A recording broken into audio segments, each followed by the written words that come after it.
Election గురించి రాత్రి 2, 3, 4 వాళ్ళతో మాట్లాడుకున్నానంటే ఎవడన్నా నమ్ముతాడా? ఎలక్షన్ టైంలో ఎలక్షన్ ఇంకా మొదలవలా, క్యాండిడేట్స్ అనౌన్స్ అవ్వాలా, ఏదో తెల్లారితే పోలింగ్ అనగా ప్రతి పోలింగ్ ఏజెంట్ తోటి మాట్లాడుకున్నాడంటే అర్థం ఉంటుంది.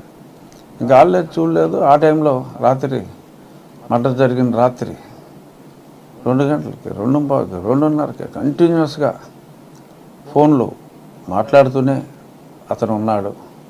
మరి అదే సమయంలో తెల్లవారుజామున అక్కడ 4:30కే జగన్మోహన్ రెడ్డి రాష్ట్ర ప్రజల్ని మోసం చేయటం ఎలా అంటే ఆ మేనిఫెస్టో రూపకల్పనలో మరి అజయ్ కల్లం గారు ఇంకొద్దిమంది లబ్ధ ప్రతిష్ఠులతో మరి అతను సమావేశం మొదలైన తర్వాత ఏదో అప్పుడే కొత్తగా తెలిసినట్టు ఆయనకు ఫోన్ వచ్చింది.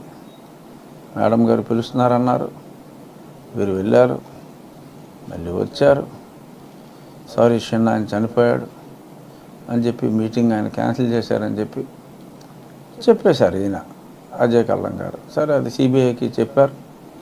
గతంలో చెప్పుకున్నాం, అది రికార్డ్ అవ్వలేదని ఆయన అనుకున్నాడు. రికార్డ్ చేశారు.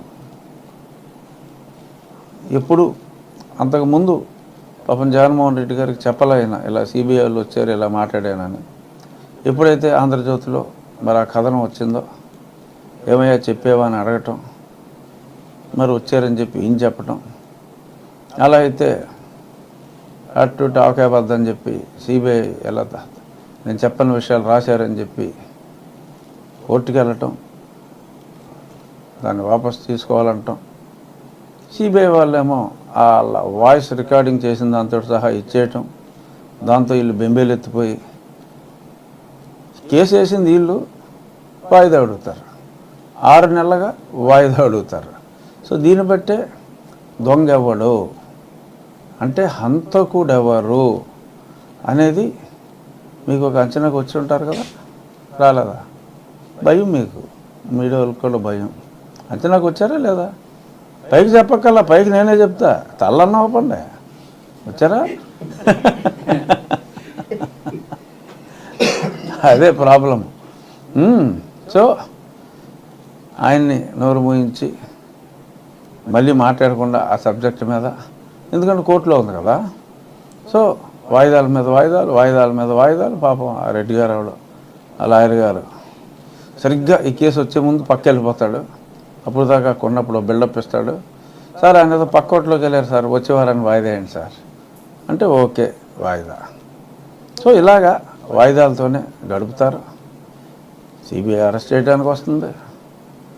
ఇక్కడేమో ఆయన హాస్పిటల్లో జాయిన్ చేస్తాడు వాళ్ళ మదర్ని. అది అయిపోయిన వెంటనే వాళ్ళు అరెస్ట్ చేయలేమంటారు. వీళ్ళు వెనక్కి వెళ్తారు. వాళ్ళు కూడా అరెస్ట్ చేసే ప్రయత్నం బెయిల్ వచ్చేదాకా చేస్తూనే ఉంటారు. అద్భుత నటన. అది చేసిన తర్వాత బెయిల్ వచ్చిన తర్వాత ఈవిడ ఆరోగ్యం కుదిరిపడుతుంది. వినీత గారు వచ్చి స్వస్థత ప్రార్థనలు చేస్తారు. ఆవిడ పేరేంటి? రాజశేఖర రెడ్డి సిస్టర్ పేరు విమల వచ్చి ప్రార్థనలు చేస్తుంది. సో ఆవిడకి స్వస్థత చేకూరుతుంది. ఆవిడ లేచి వెళ్ళిపోతుంది. ఇంకా తర్వాత ఆవిడ సంగతి మనం మర్చిపోయాం. ఫైన్, అది ప్రార్థన బలం అని మనం అనుకోవచ్చు.